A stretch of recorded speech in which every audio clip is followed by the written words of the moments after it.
All right, let's talk some CY1 day 2 accelerated. Again, if you click on day 2, it's going to take you to day 2 Loyola story. It's going to look something like this, just to make sure we're sharing the desktop. Notice it's day 2, but we're starting on day 3's quote. So page 28 reminds students again that this is a condensed version of CY from the summer session, which is 7 classes. That's been whittled down into 3. Turn on the timer, welcome them, say hello. Then we'll pray the prayer for generosity, which is typically prayed on Fridays, another prayer that freshmen have to memorize. They're going to pick another norm, maybe challenge them to pick something different than they picked last class.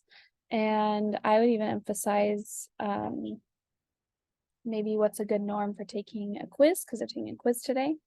Remind them that this is based off of grad values. Today's grad value that we're focusing on is intellectually distinguished, which is why we're taking a quiz.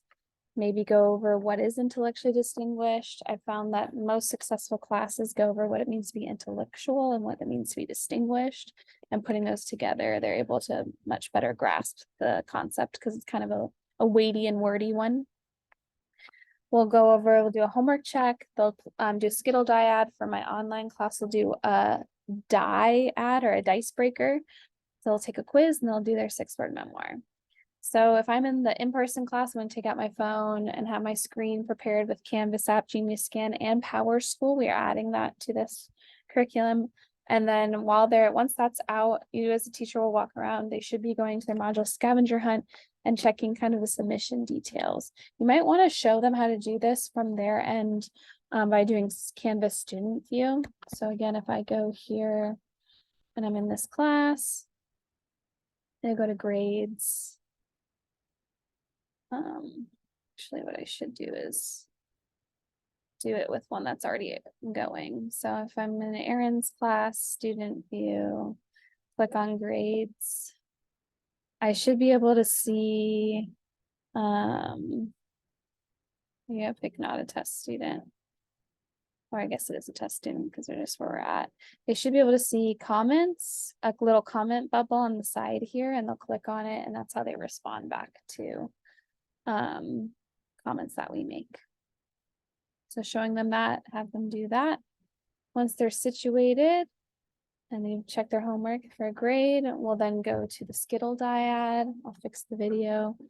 7 minutes. Sometimes the conversation gets a little light around the 4-minute mark, and that's okay. You can stop the timer, and then you take Skittles and ask students their goals and achievements. Or something I saw in DJ's class is they ask students to ask them questions. So just be prepared for an embarrassing moment because that seems to be a favorite. Let's see, once you've done that, then we're going to go ahead and talk about this quote. Failing to prepare is preparing to fail. As have to do with CY1 students in Loyola. Hopefully they're starting to see that in order for them to do well in life, that preparation does help with that. And maybe that's something that we consider kind of industriousness or self-control, poise and confidence. Like these are part of the pyramid of success. This is John Wooden who made this quote happen and possible.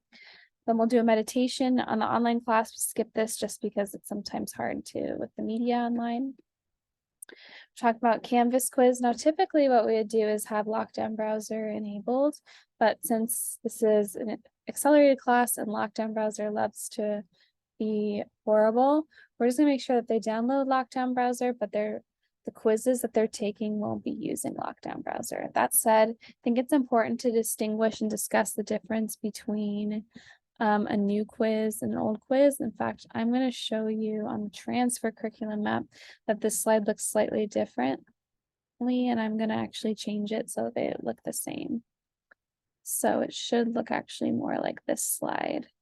And we really want to emphasize this idea that Canvas has 2 types of quizzes, and depending on the type of quiz that you're using, you have a different process. So if it's outline, not filled in, that's called an old or a classic quiz, and they have to go to lockdown browser first.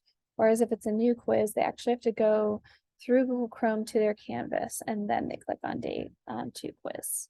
There's also a slide deck that goes over this information in greater detail about the differences.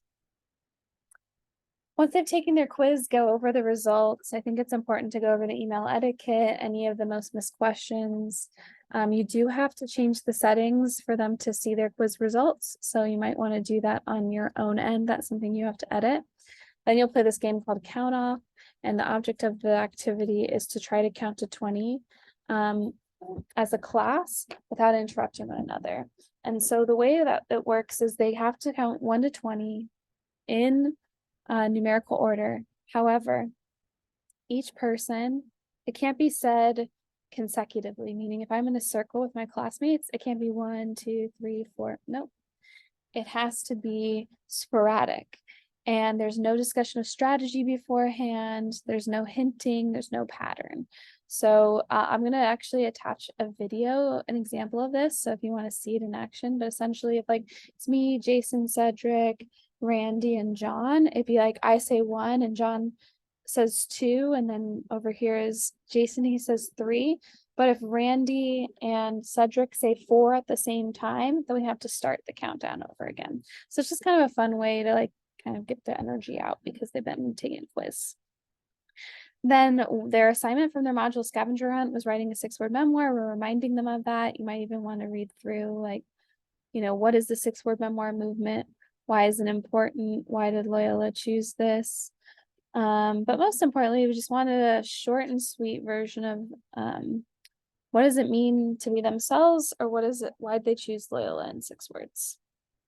Then they're going to take those 6 words, those lovely 6 words that they have, and they're going to create a 6-word memoir like mine. Here are the instructions for it. They should pay attention to the rubric because that's how you're grading it. You leave them about 20 minutes to work on that. And then they'll take their bio break. Then after bio break, we'll talk about 2 things we're going to do, Faith Crest and then presentations. So I love this. This is going to be more fun for the online students. Give them a link and ask them some questions so they can mess around with it. University, Fe Alegria, JRS. So all sorts of different things for them to mess with on the website. Like I said, I think it's going to be more fun for an online student to kind of mess around and answer some questions. Whereas if I were in class, I'd just say, looking at the map, how many schools do we have in the US? 79. What about universities? 27. Fe en Alegría, there are none. What does Fe en Alegría mean in Spanish? So I would just sort of riff off of that. Give that an opportunity. Give them 3 minutes. I would do this on the online class. I wouldn't put them in breakouts. I'd just say like, how would they answer these questions if I were in person? I would have a 3-minute timer with their dyads to discuss this. Talk about representation, how it's important, and they're going to notice that especially in Jesuit schools, there's a lot of symbolism involved, and that they're the newest class of symbols.